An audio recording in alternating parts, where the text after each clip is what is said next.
All right, good evening. I'd like to call the public meeting to order. It is Thursday, December 21st. This meeting is being broadcast and recorded by WCTV, audio recorded by Jamie Wixton. Would you please stand for the pledge? I pledge allegiance to the flag of the United States of America and to the republic for which it stands, one nation, under God, indivisible, with liberty and justice for all.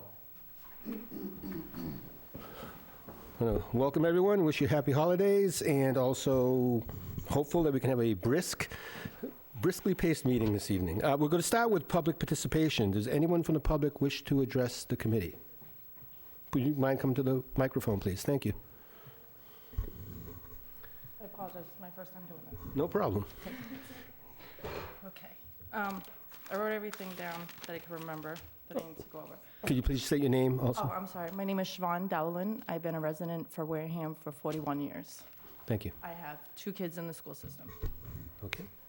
I'm presenting my case to the school committee because my son is on the basketball team, and I was told that you guys put the policy in place due to grades and playing. It has been brought to my attention that no matter how hard you work for your grades, that you can still play with a D and an F. And I know nothing will change, but I'm just speaking for all children, that it doesn't seem right that I watch children who play, bust their butt, and get all their grades in to get on the court, and the child that I know is failing just because they are a good ball player, and we know how Wareham is. We are athletic. We got a lot of talent around here. But I feel that it's setting them up for like kind of failure, and this is why some kids want to go to different schools, because it looks, as an outsider, it looks like we're playing favoritism, you know? And basically showing the kid that was doing their grades that, well, what's the point in doing my work? What's the point in doing my schoolwork? Doesn't matter as long as I know how to play. And I just think maybe re-look at the policy and how this works. My daughter went to Upper Cape. If you had anything under a C, you sat on the bench.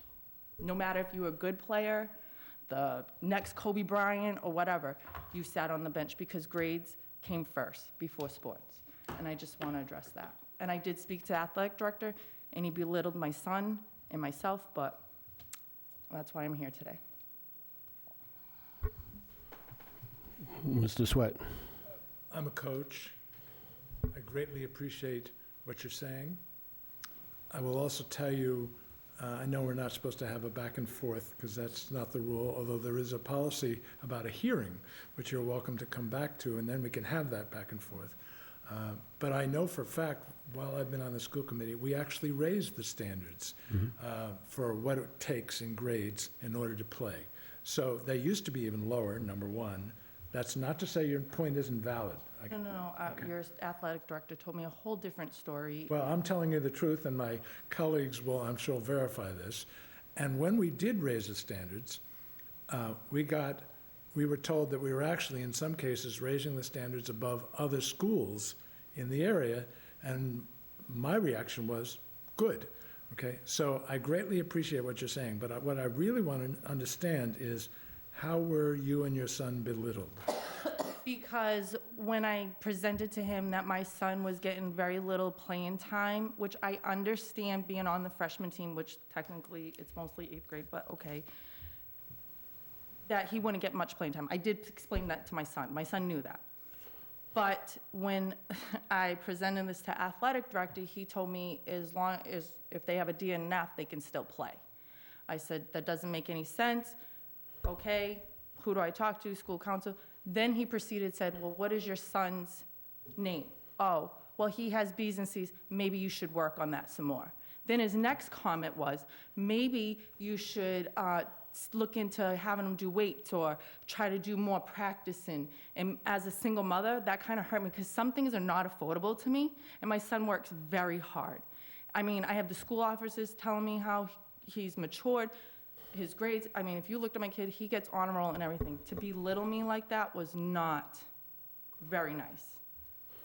Oh, okay, we're going to Thank you for coming forward. Yeah, we thank you for presenting that, and, May I, Mr. yeah, absolutely. Would you could you contact me tomorrow and we can talk? Yes, yes. Okay.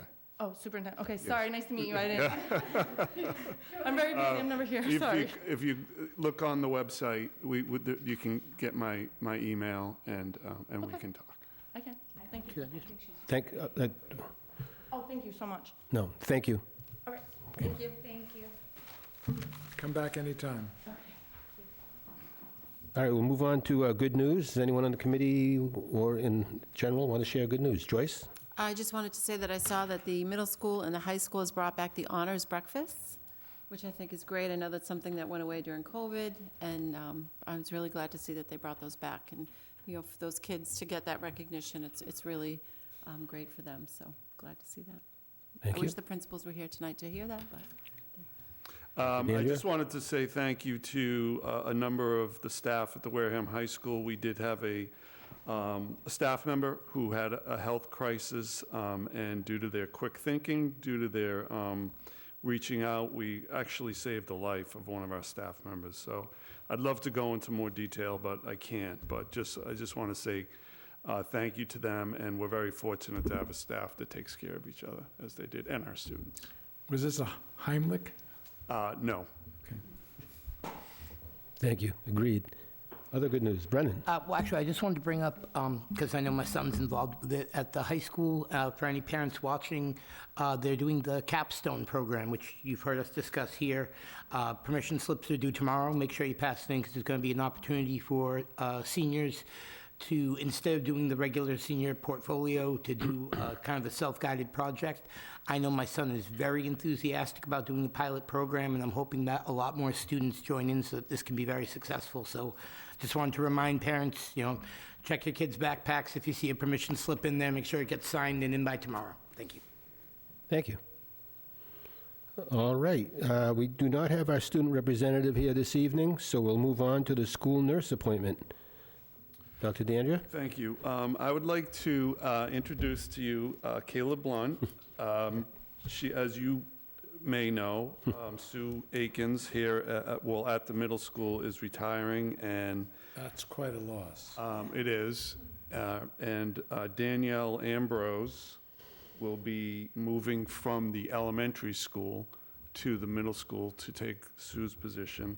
And so we hired Kayla Blunt to be the replacement at Wareham Elementary School. So I welcome her. I just want to tell you a little bit about her. She has a BA in biology from Assumption, a Bachelor of Science in Nursing from Regis College, and a Master's of Science in Nursing, also from Regis.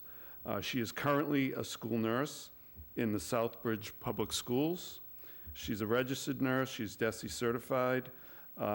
She is CPR and AED certified, and also BLS certified, and I don't know what that means, so maybe we can tell her that. And the best part of all, she's a Wareham kid, a Wareham graduate. So we're very excited to welcome her and have her on board. So, Welcome, Kayla.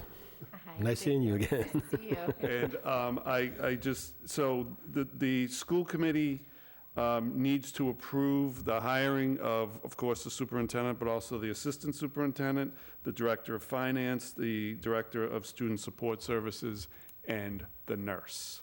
So I submit Kayla for your consideration. She went through an interview process and was selected from a number of candidates as being a great candidate. I ask for your approval.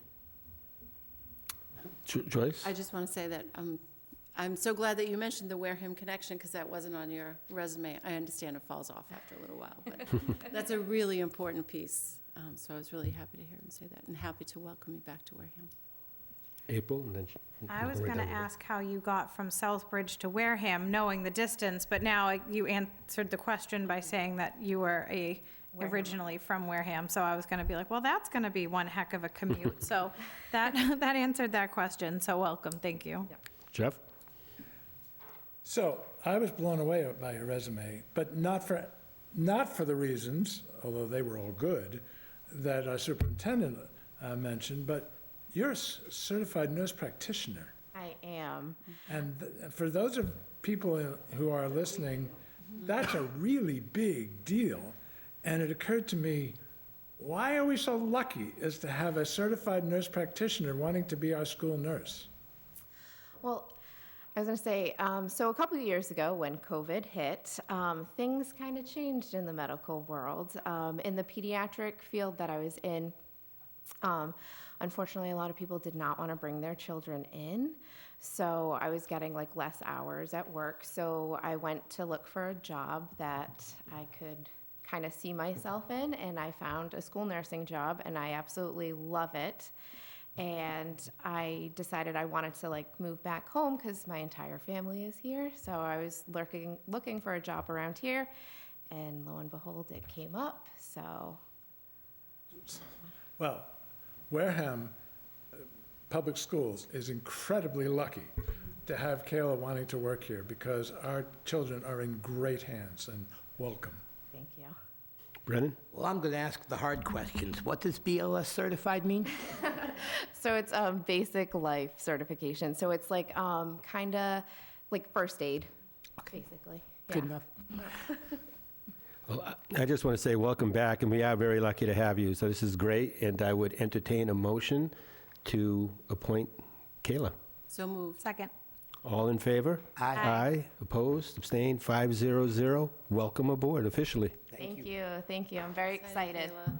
And you start February, Oh, yes, she starts February 1st, yeah. right? Yes. Yes. That's correct. Great. Thank you very much. Thank you, guys. Happy holidays. Thank you. Yes. Happy holidays, everyone. You too. Thank you. Can we put that in good news next time? Perfect. Thank you. That is We really put that on good the news. alumni spotlight on the Exactly, website. exactly. Yes. Thank you. We'll She be in just got it, touch. we got the nod of approval, so We'll be in she said touch. yes. All right, next up, we have the Food Service Annual Report. Michael Russo. Yes. Good evening. So I understand that everybody has received a copy of the slides, so I'll just be flipping through them and speaking to them.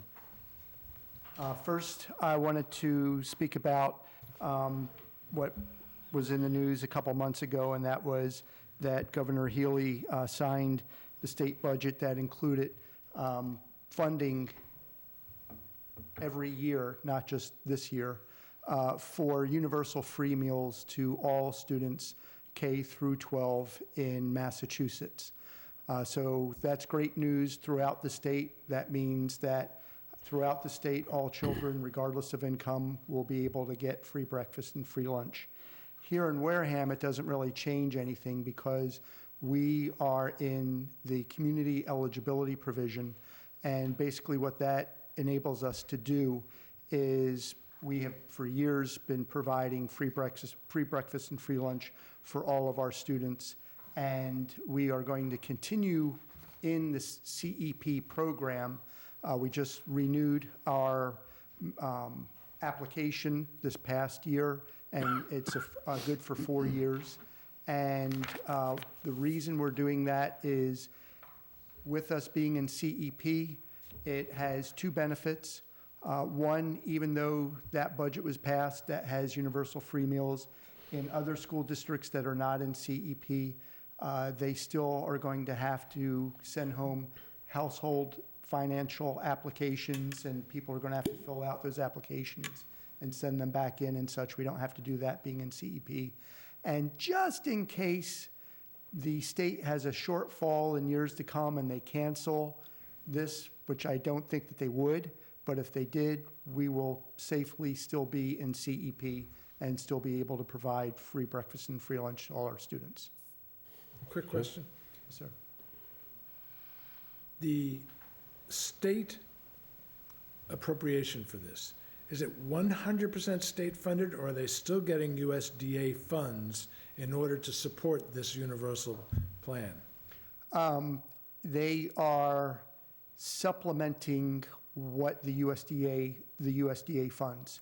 So the USDA provides for children who have been identified as being in a food insecure situation, let's say that their family receives SNAP benefits or what have you.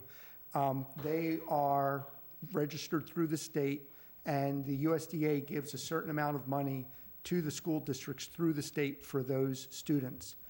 All the other students, the USDA does not provide any funding for those. So the state is stepping in and providing 100% funding for all of those other students who might not qualify through the federal guidelines for free breakfast and free lunch. Additionally, one small benefit for us is the state also tops off our funding. We actually, there's a formula that the USDA uses, and we actually only get 97% of the maximum amount that we could get for reimbursement from the federal government. Now the state's going to give us the other 3% as well. So they've increased funding across the board to supplement what we get from the USDA. So if the USDA faltered in their support, does this plan automatically put pressure on the Massachusetts to make up for what the USDA doesn't do? No, sir. It's meant only to supplement what the USDA would pay for. And the USDA, I mean, this program... My point is, if the USDA stopped paying as much, the Massachusetts would not step in to help. The way it's written, no. The way it's written is that Massachusetts is only topping off what we're getting from the USDA through the USDA-approved process. But topping off has a nice ring to it. Supplementing. Okay, thank you. Yes, sir. So would that mean that if that changed, that then the legislation would have to change to incorporate, if, like in Jeff's scenario, the USDA, their funding changed, their funding like lessened, like you got less per student or whatever.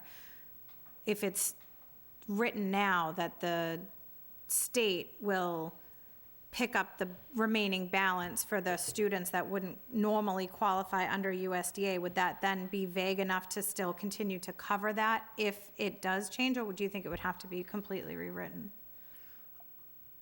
Basically, I think it would probably have to be, I don't know if completely rewritten, but the way it's budgeted is based on a formula.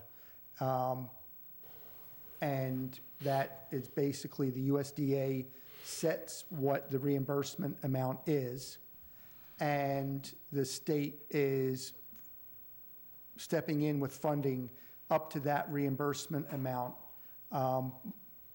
to supplement what the USDA is providing. It's assuming that the USDA is sticking to the formulas that the USDA has published of how they're going to provide reimbursement. So if that changed, I think that the state would have to Massachusetts would have to take another look at the law and make adjustments.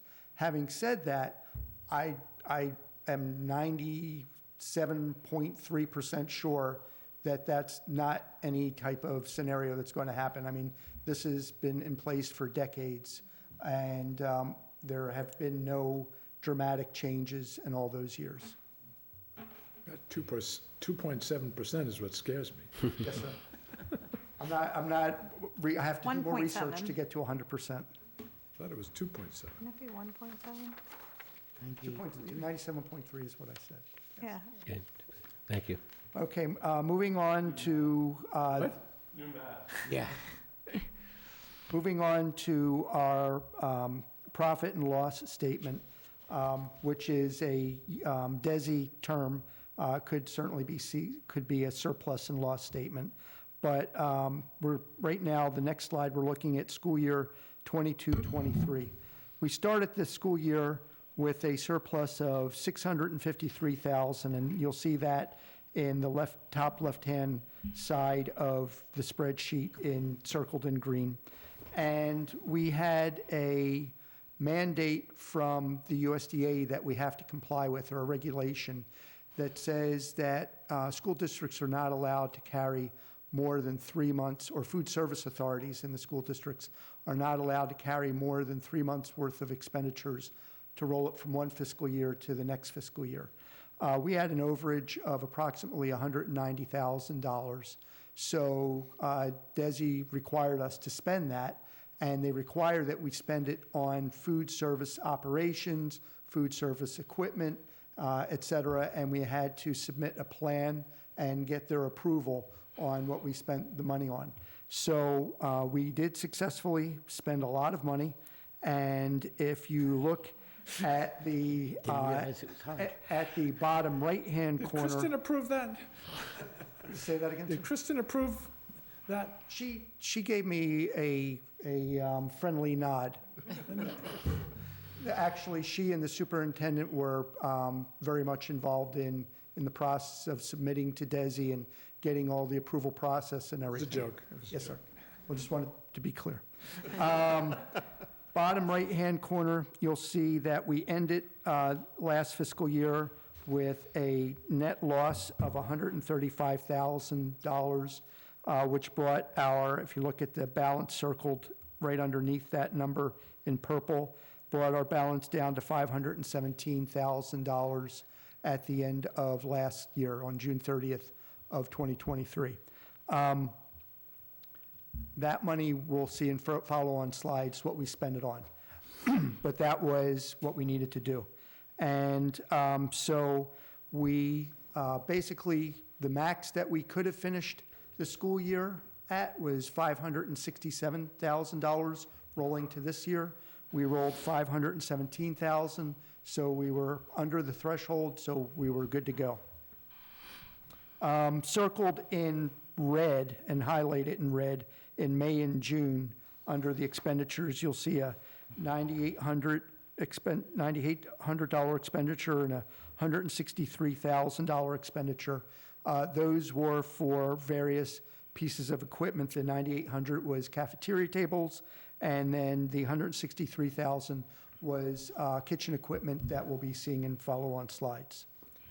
If there are no questions, I'll flip to the next slide. Just March. Is there a reason why March is such a big month in your operations? Yes, sir. Two reasons. One, I can't, I'd have to go back and double check, but I think March had a lot of days, might have had 21 school days or so in there. And so we make a lot of money on school days. We have a fixed cost where we're paying salaries and such, regardless of whether or not we're providing meals to students and getting reimbursed for them. And on months where we have lots of school days, we end up making more money because we do. The second thing is that in the month of March, I believe we received a supplemental payment from the USDA for supply chain issues, supply chain costs. So they gave us some extra money to go ahead and spend, and I would have to go back and double check, but I believe it was $40-something thousand that we got in the month of March from the federal government through the state to help pay for the additional costs of buying things through the supply chain. So that's why March was such a good month for us. This fiscal year, starting on July, you can see again the rollover amount on the left-hand side in revenue of 517. And if you go down to the expenditures line and where it says net loss, net profit, you'll see in July, we basically broke even. In August, we had a net loss of $58,000. That basically comes from salaries that we start paying and food and other items that we start doing to get ready for the school year and at the beginning of the school year. But we only had 2 days of school in there, so that did not cover all the costs. As you'll see in September and October, we made back, we made $26,000 of a surplus in September, $37,000 in October, and then we ended up having a net loss in November. Basically, what ends up happening as I look back over previous years, there are some months where you make money, other months where you lose money. A big factor is the number of school days in the month. Also, sometimes when we make major equipment purchases or have to do major repairs, those will affect whether or not we make or lose money in any given month. But what has happened usually pre-COVID and is now happening again, I believe, is that you basically, when you get to the end of the school year, you're a little bit in the green. You've made a tiny surplus, somewhere between $10,000 and $100,000 is what I've seen looking back. You're not allowed to say 100,000 is tiny. Yes, sir.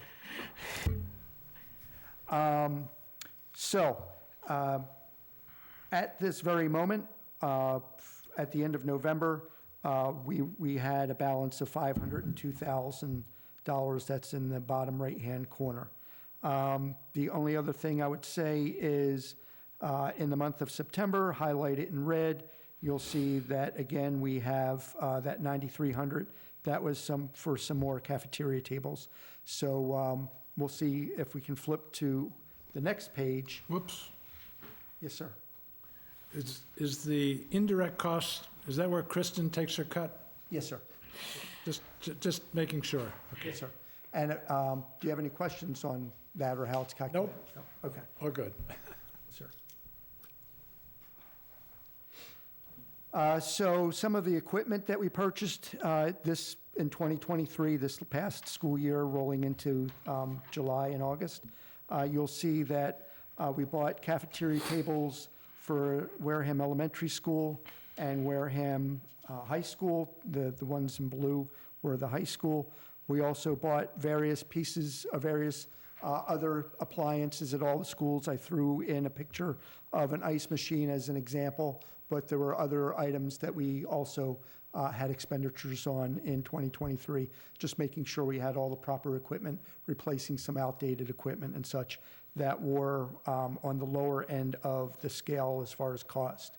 If we flip to the next page, these are the major pieces of equipment that we purchased this past year. On the left, you'll see a picture of two ovens that are a double stack of ovens. Those are what are called combination ovens, and basically they're computer controlled and they can cook with steam. They can be a steamer, or they can be a convection oven, or they can do both. And how they cook is controlled by a computer. And you basically just type into the computer what you want to cook, and you give it some details, and then you put the food in, and it tells you when to pull it out, and it cooks faster. The food comes out tastier. It comes out with better, it doesn't dry out food. It has a better moisture content, and it does it quicker. And so we already had a combination oven at the high school, so we bought two double stacks. One went to the elementary school, and one went to the middle school. And then the middle picture, at the middle school, we had a still working but old steamer and kettle, and we replaced those with a brand-new steamer and kettle combination that you'll see there, which the staff is thrilled with. They've been cooking stuff in the kettle that they used to cook on a stovetop because it works so much better. So it's working out very well. And then on the right, we got a new 2022 food service van. The previous one that we had was a 2007. Had some issues, but it was still working fine. We transferred it to another department, and we're able to buy this one. And that, actually, we bought with a grant that we had gotten 2 years ago. We finally were able to buy it. We had some supply chain issues with the automakers being able to actually provide us the van, but we took possession of it in January. Yes, sir. The smart ovens, Yes, sir. no one lost their job as a result of this AI invading our kitchens, right? No, sir. Okay. They enhance our abilities. It doesn't mean that we need less people. It just means that they are able to cook things in a better manner, more efficient manner, and it makes their jobs a little easier. Sounds like I need one at home. Excuse me? Sounds like I need one of those ovens at home. $54,000, but yes, ma'am. Wow. And that does not look like an Rivian electric van. You know, No. Oh, they yes. make an electric van, In Yes, sir. fact, Amazon, you may have seen, roams around Wareham Yes, sir. delivering packages with, The next one. you promise the next one will be a Yes, sir. Rivian electric van? I don't know if it's going to be a Rivian, but it will definitely be an electric van. Because when it does, maybe Derek will give us access to the, what does he call it, the Quadzilla? You know, the electric charging station? I've seen those stations, yes, sir. Yes. I don't know Wasn't if there they would be just a big compatible, though. recall on a Excuse me? whole- Wasn't there just a big recall on a whole bunch of electric vehicles? Wasn't recently? Just Rivian. Tesla. It wasn't Rivian. Okay. Yes, it was 2 million Teslas. Like, that's a significant amount of. Yeah, but it had nothing to electric do with vehicles. Rivian, and it was related to self-driving, and I assume you're going to continue to have someone driving, Yes, sir. even if it's electric, right? Oh, yes, sir, yes, sir, Okay. yes, sir. The nature of the job requires that. Yes, ma'am.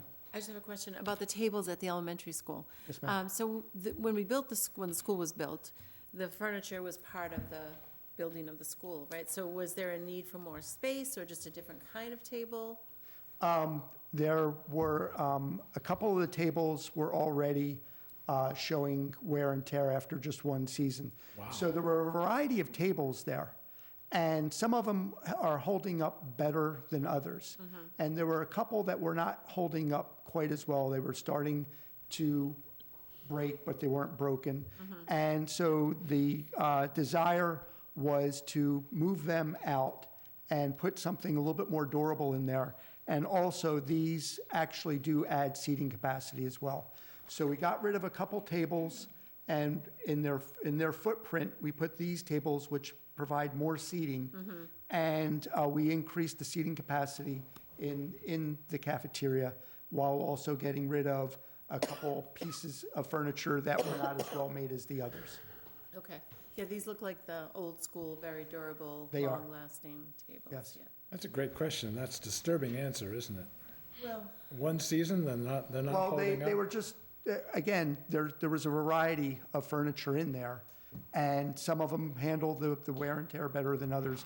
I don't want it to sound like stuff was falling apart, but definitely there was a concern about trying to move those out to someplace else, and, And you did have a lot of money to spend. yes, sir. Yes, sir. thank you. Ma'am.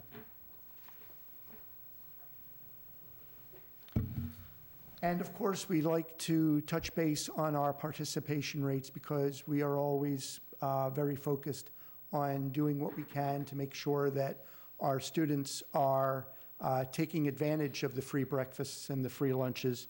So here's just a quick comparison between September, October, and November of last year and this year.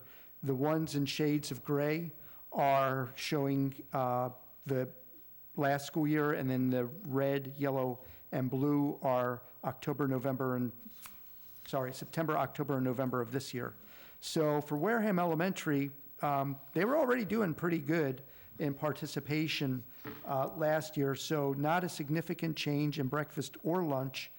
They got off to a little bit of a, and I don't know why this year, a little bit of a weaker start, but they're back up in the 70% range for participation. And so no significant change over last year, but last year they were already doing pretty well. If we flip to the middle school, you will see a significant improvement on breakfast.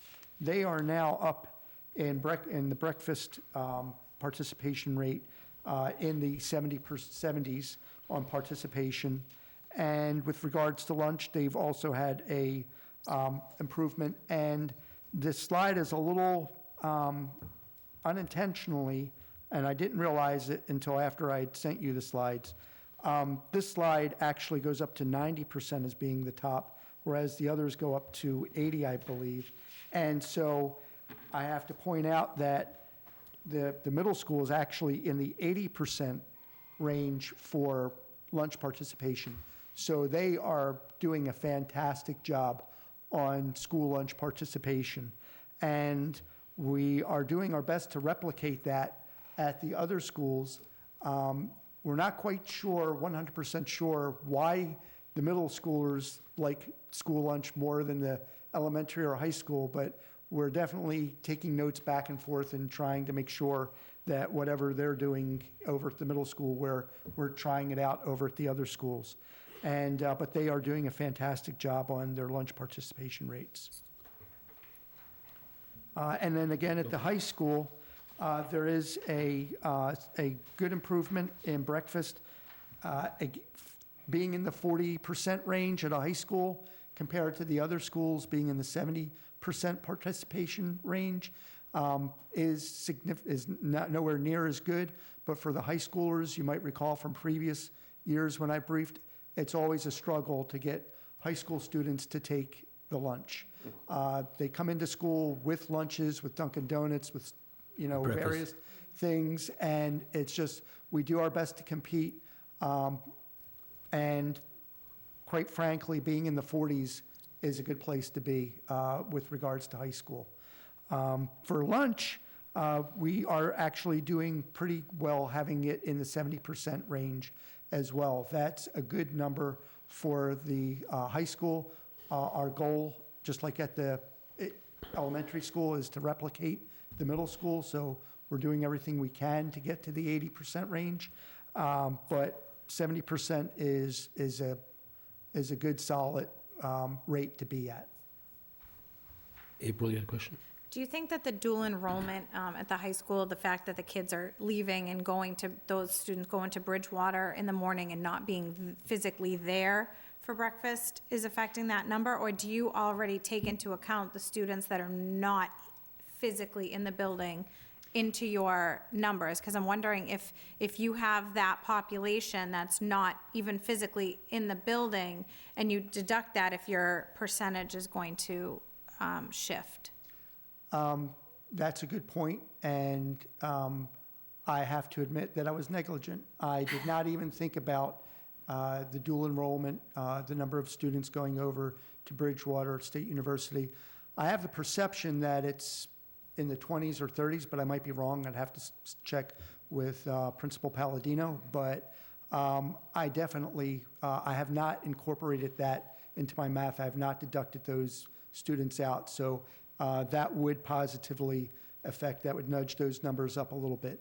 I do something similar to that, what I should do at the high school. Over at the elementary school, we have some pre-K students who don't stay for lunch. They only get breakfast, and then they only stay for a half day. So I deduct them out when I do calculate the participation rates for lunch at the elementary school. I should do the same thing with regards to the Bridgewater State University students, or the students going there at the high school, and I have not, so. It's just good hard point. for you to have calculated students that you have no, it's not like they're walking in with Dunkin' Donuts, they're just they're leaving in a Right. bus at 6 a.m. before the school's even open. ma'am. So I'm hopeful that will maybe help you.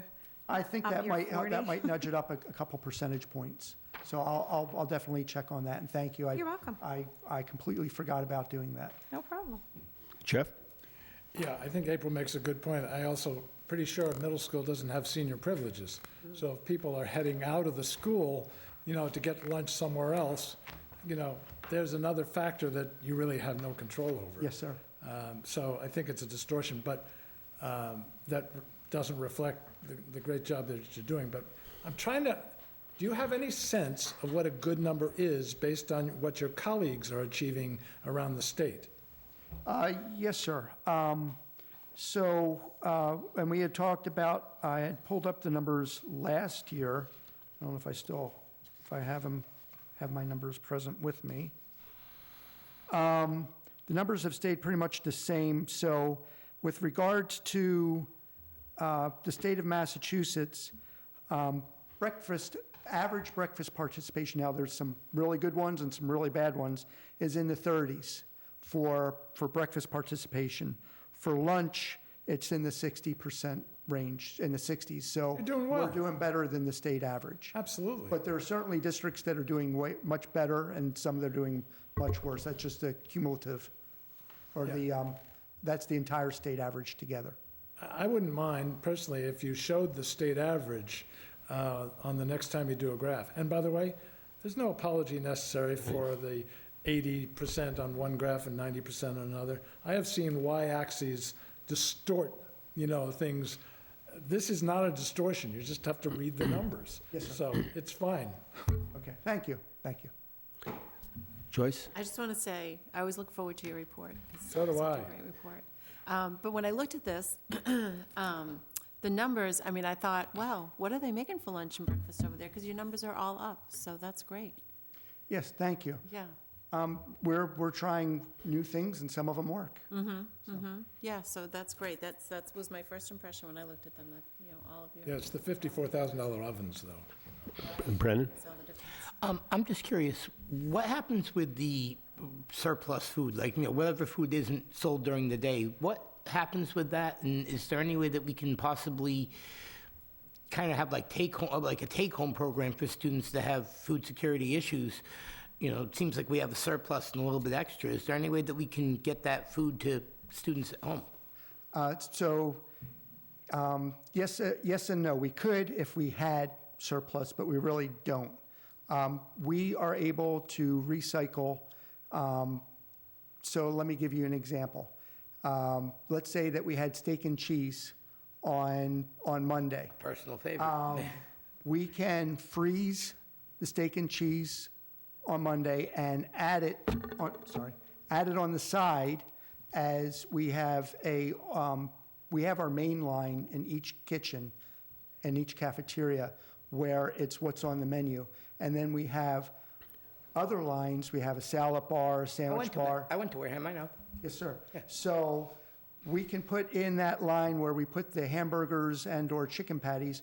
We'll go ahead and put a day or two later, we'll recook that steak and cheese and have that in the line where the hamburgers or chicken patties go. Yeah, the a la carte. And we'll use it up.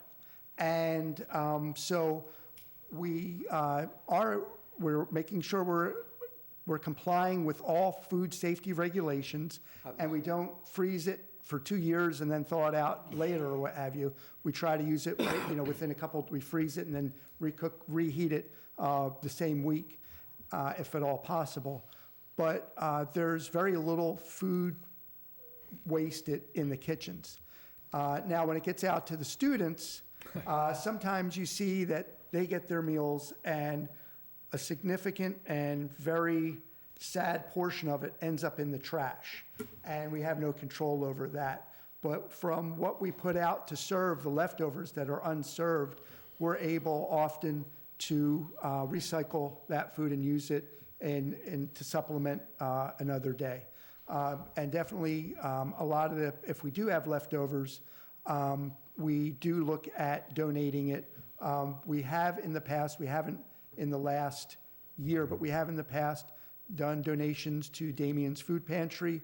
For example, we had leftover milk that was going to expire in a few days, and so we contacted them and then did a donation to them. We've done stuff like that with excess food in the past. Well, I mean, the reason why I'm asking is because and maybe I'm misinterpreting it, but if we have a kind of a budget surplus and we have to actually spend down, I mean, it's very efficient, of course, to use the food as much as possible, and reheating it a day or two later, everyone eats leftovers. Is there any way that we could possibly kind of take advantage of the fact that we have a surplus to provide something like that for students that are in need? Or I guess I should ask the first question is, do you or are you aware of, do we have like a food insecurity problem in Wareham that would require such a program? Yes, sir. So there is food insecurity in Wareham, and there are other programs that do not involve the food service department, where students identified as having food insecurity are provided food to take home. But food service department, it's not. That's someone else's deal. Yes, sir. We don't do that. However, in the past, we have donated surplus and partnered with the United Way and others with being able to send home food with students identified with food insecurity. At this very moment, we don't have an active program in the food service department, but I am aware that there are programs happening in the schools. Okay. I mean, as long as someone's covering it. Yes, sir. And to be perfectly honest, though, I can't say that it's 100% covered. Your question makes me a little uneasy in that I really ought to talk with the principals and make sure that the programs that are there, I make sure that they are taking care of the need, that they perceive that they're taking care of the need. I mean, again, If if they're we not, have- I will talk with them and see if they feel like there's any, if the food service department, could help out a little bit. Excellent, thank you, appreciate that. So I just want to thank you again, Mr. Russo, for your good work, your military-like precision and attention to detail, and the good job that's happening there. Thank you very much. Thank you, sir.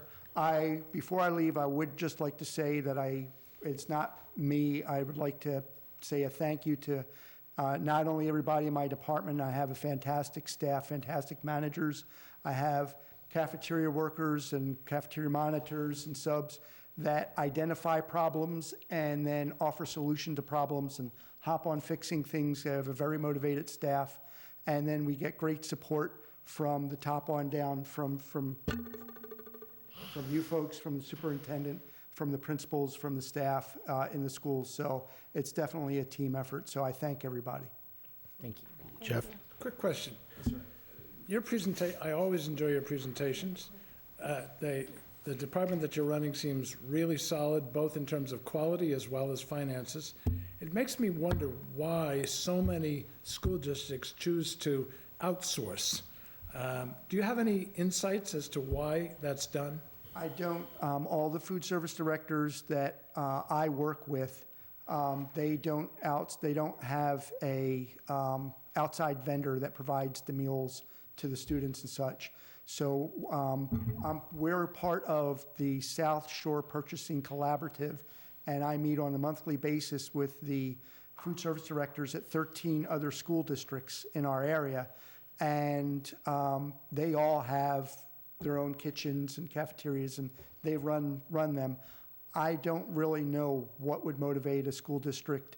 But it's a big industry. It is. I really don't know what the percent is of how many districts have that, but I know there are a significant number of districts in Massachusetts where they have a third party come in and run their kitchens and such. Keep up the great work, and my compliments to you and your team. Thank you, sir. Thank you. Thank you. All right, next up, we have report of the Director of Finance for October and November financial reports. Kristen? Good evening. In your materials, you have the October and November month-end reports. Fortunately, there's really not that much to update. The budget is very stable right now. There's always, some accounts that we've talked about over the course of the past several months that we continue to watch closely. So one of those would be the out-of-district transportation.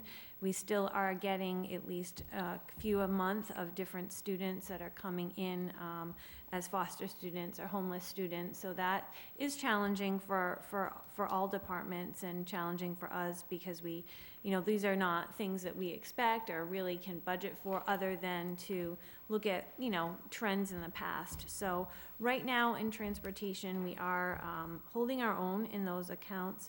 I do know that we have a special education out-of-district transportation placement that's in the works that we may have to do some budget transfers for. So that's a preview of what's to come. But, I think as we've talked, it's really, we're trending more towards using the vendors right now than in district for some of the transportation.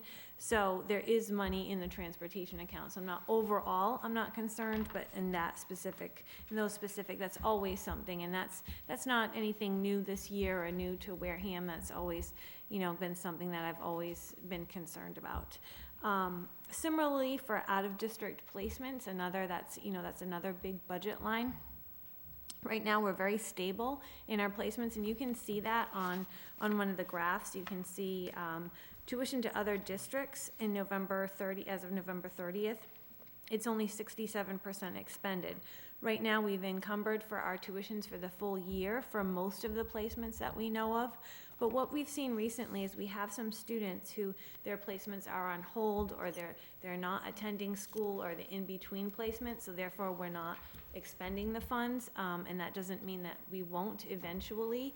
And that doesn't mean that we, you might say, well, when we look at your budget for next year, Kristen, you're projecting an increase in out-of-district, but those students we're budgeting for as if they will have placements, and we think they do, but just at the current time, there are some that we are, for various reasons are in between some placements. So that affects transportation, of course, in some cases, and that affects the out-of-district, and those are two very large budget lines that, are always looking at.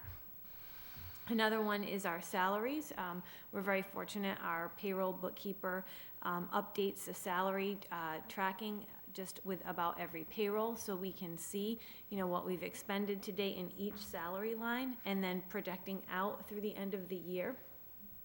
So unlike last year, I think this year we will, we may see some budget transfers, but it will be within salaries and not, coming from expenses to fund the salary lines like we did in the past. So we're in a good spot with that as well. Some of the transfers that we're going to be doing for salaries, just, as a preview, we sort of touched on it with Mr. Russo's presentation with the indirect costs. We changed the way that we are charging the school nutrition program, so to speak. So in the past, it was a direct salary budget for some of the employees that support the school lunch program. When DESE came in last year, they said, that's not the way that it should be done. We have to charge things as an indirect cost and take it as, a charge from the school nutrition budget against, for example, utilities. That information came after we had already set the budget. So we budgeted for some salaries at a lower amount, thinking that it was coming in from school lunch. So this year, there's likely going to be some deficits because they weren't budgeted for their full salary, for example, a bookkeeper in my office. But what that just means is now the utility line is being, it's being relieved by school lunch instead of the salary. So in the budget for next year, that has been corrected. So it's just, and another example of that is also with the 240 grant. We did a change. We had some salaries being supported by the 240 grant in the past, and the 240 grant is the large special education grant. And when some of the federal grants require that if you have professional salaries or some support staff salaries, that you take the 9% for retirement. So if you're budgeting for a salary, then you have to budget for retirement, and it lowers the amount, of course, that we get to use, and it's going out of Wareham into, say, MTRS or Plymouth County. So the way around that is to not put salaries in the budget, for the grants, and to use it for example, tuition. So we made that change in this year when we applied for some of the grants. Some of the grants is unavoidable that we need to put salaries in, but certainly for the 240 grant, we made the switch from salaries to tuition. So we're saving whatever that 9% is. So it's a way to keep money here rather than sending it out. So, and that being said, when we did the budget last year, it was set as if we were doing it the old way. So some of the salaries were budgeted for in the 240 grant. Now they're being spent out of the local budget. So there's just some, that's just a preview of some of the transfers that may have to take place because of the change in the way that we do things. But overall, it is better to try to keep salaries out of the grants in as much as possible so that you can save that 9% and spend it on the students here. So those are just some of the things that we're watching closely in the budget. One other line is the utilities, really just Wareham Elementary School. We seem to have stabilized with that. We're back to a more predictable level. So I think with each month we get better at controlling those costs. So those are just some of the items that I think is of note. Everything else, I think, I don't really have any notable concerns.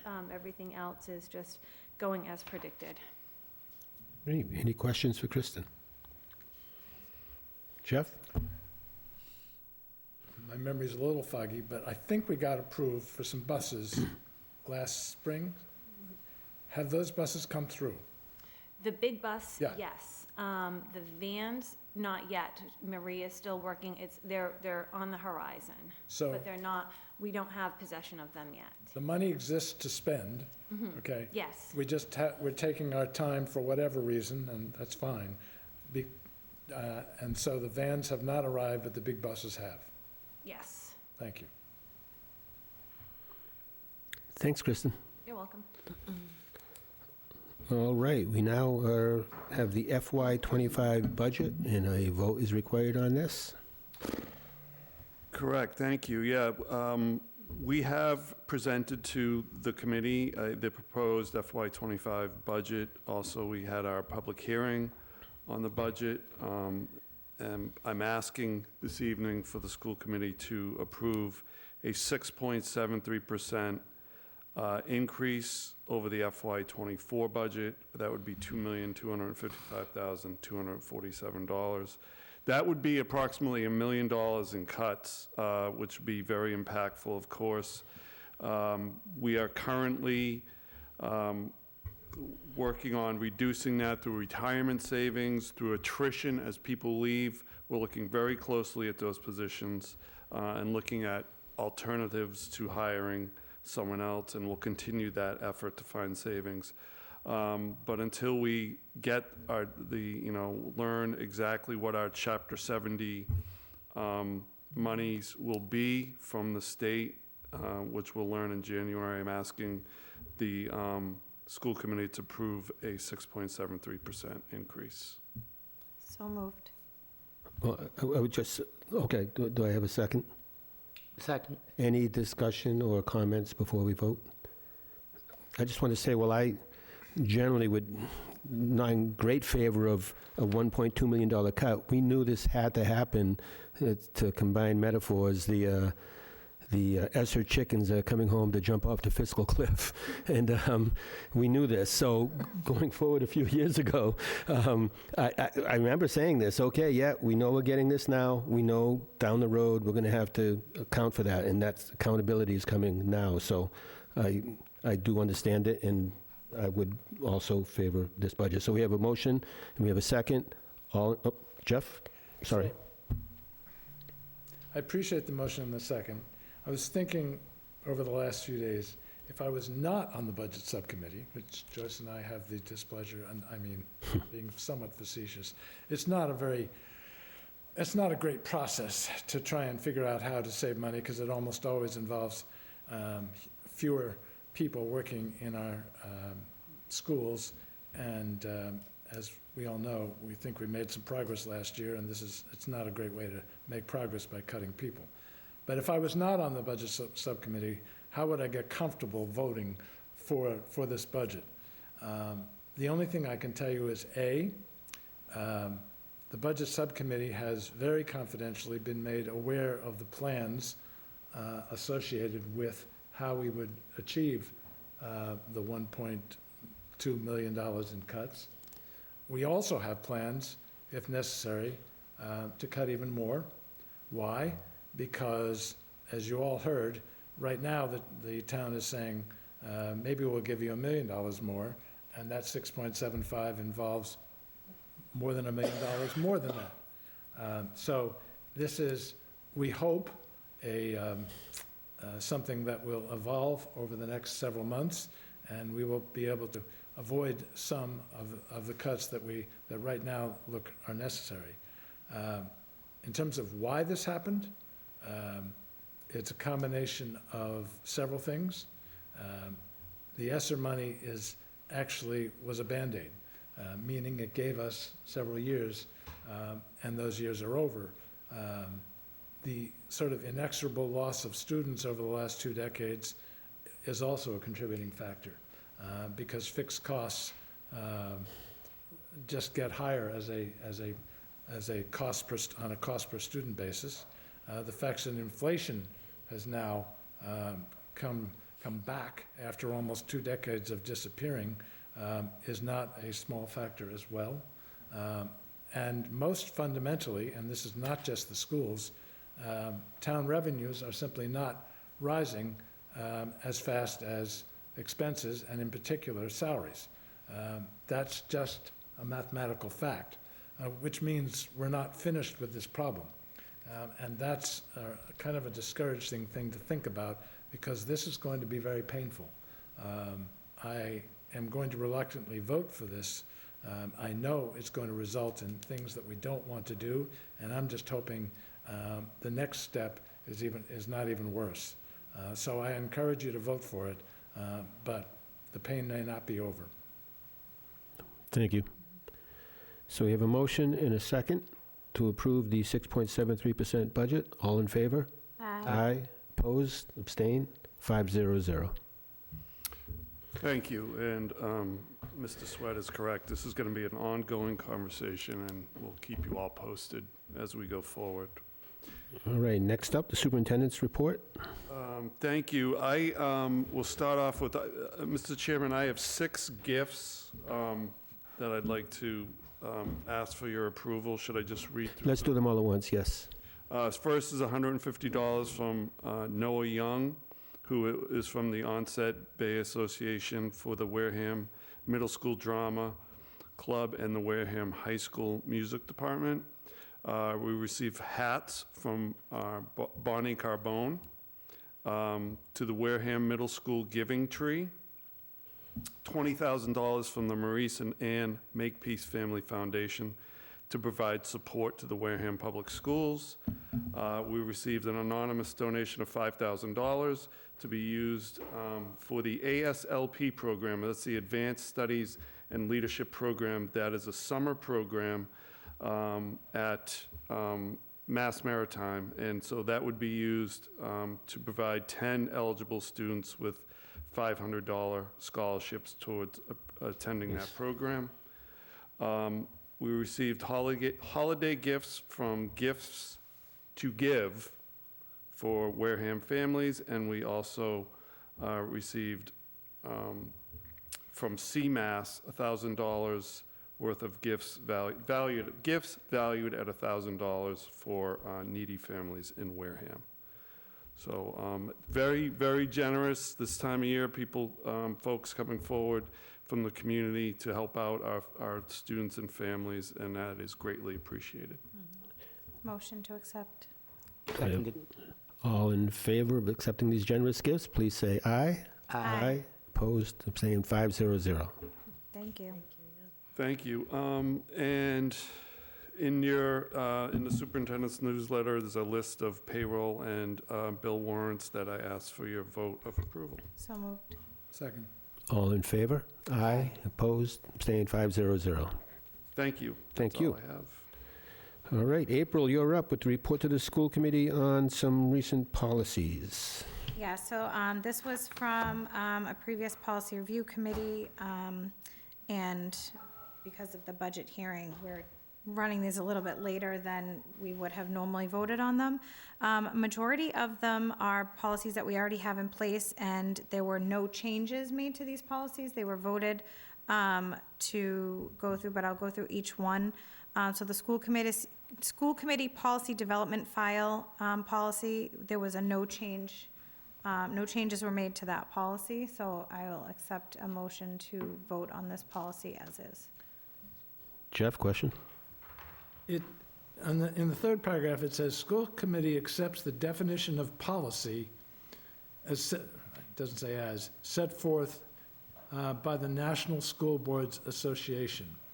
So is there somewhere that someone could read the definition of policy? Because if we're accepting the definition of what the definition of policy is, then we ought to have it, if we're referencing it, we ought to have it said somewhere. I read this as, it's the paragraph Next underneath paragraph. that. Right. The paragraph underneath that is the The definition. Policies are principles adopted That's why it by, says a colon after. right. Yeah, after association. It's not a period, it's a colon. You're followed quite by- correct, it is a colon. Okay, fine, I withdraw the, yeah. Good colon. I can't take credit for the Punctuation colon, matters. because the colon has been there since 2018, but I appreciate you accepting that I pointed it out. So, I'll accept a motion to accept this policy as written. So moved. Do we have a second? I'll second it. Second, All in favor? Aye. Aye. Opposed? Abstained? 500. Okay, so the next policy also, there was no changes made, would be the policy revision and review policy. I thought that was replacing the policy. Nope, this one. This is the one they want. This is the one, wait. No, that's policy. The policy adoption. that's being suspended is the policy adoption one, not this one. So this one was the revision and review.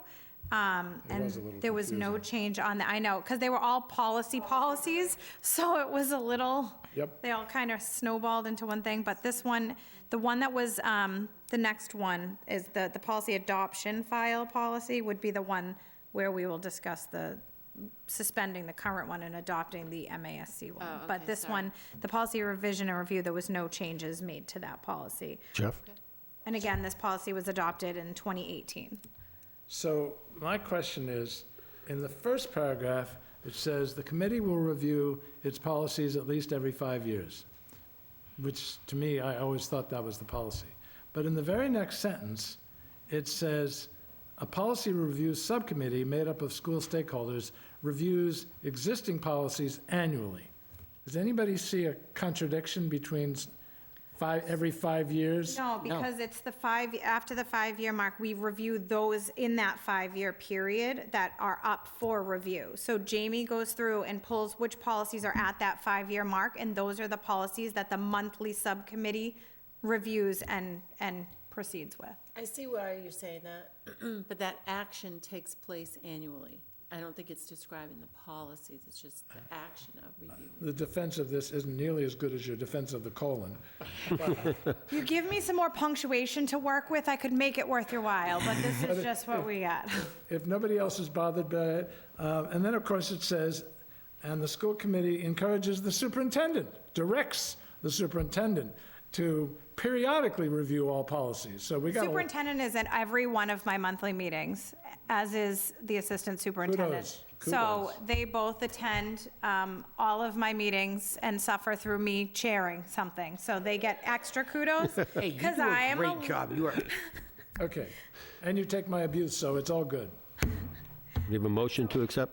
Yeah, I'll accept a motion to accept this policy as written.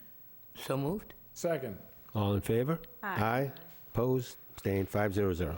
Okay, so this policy is the one where our existing policy, we recommend, it's the one marked BGA, and we recommend suspending this policy and adopting the MASC policy to align with MASC's policy adoption, and that one was also sent to you in the packet, and that one is listed as BGB policy adoption. I don't know where the anagrams come from or with the, they were really similar, too. they are, and Jamie is a saint because she figures all that out and finds them, and Well, that's why I was confused, because on here it says BGB is policy revision and review. But it doesn't matter. I'm sure it doesn't matter. Move approval. You're right, I didn't notice. We have a motion to approve. Do I have a second? Oh, wait, can I ask a question? Yes, you may. So the first policy had 2 steps, the one that you're replacing. So this one has 3 steps, so that means that would be 3 meetings, right? So before it'd be introduced at one meeting and then voted on the next meeting. But this one is adding a step, so that means that it would be, we'd get it in one meeting packet, we'd discuss it at the next meeting, and we'd vote on it at the 3rd meeting. I don't know that it necessarily means that Well, that's what it meant in the separate previous meetings. It seems to me, you're right, it adds a step. But it seems to pull out the fact that it's distributed with the agenda and makes that a separate step. So the first one said distributed with the agenda, and then it's a discussion item where you read it, where this said it pulled out the distribution with agenda, and then it's a discussion item where we read. See, So you're saying 3 steps, but only 2 meetings? Well, I feel like Right, it's the that's way how that we're doing You're saying it one and two now. at- So, one and like, two are together? We're discussing them now, and then we vote, and that's the But Jeff, action. you're absolutely right. It's almost the exact same. They just made that 3 steps, and then they added the bold at the end. Intended to so- confuse thoughtful people like Joyce. Right, I mean, to confuse us all, but, So I just think that it should be made clear then, if steps 1 and 2 are gonna happen in the same meeting. I mean, it's easy enough, we are talking about it now and we know, but 5 years from now, there might be 5 different people here, you know, so we just. But 5 years from now, they'll review this policy. That sounds like a 5 years from now problem is what I'm hearing. I thought it was Yeah, annual. right down the road. Dr. Schwam? Discuss the agenda item instead of just discuss item. Discuss the agenda item. Are you unmuted, Dr. No. I'm not speaking.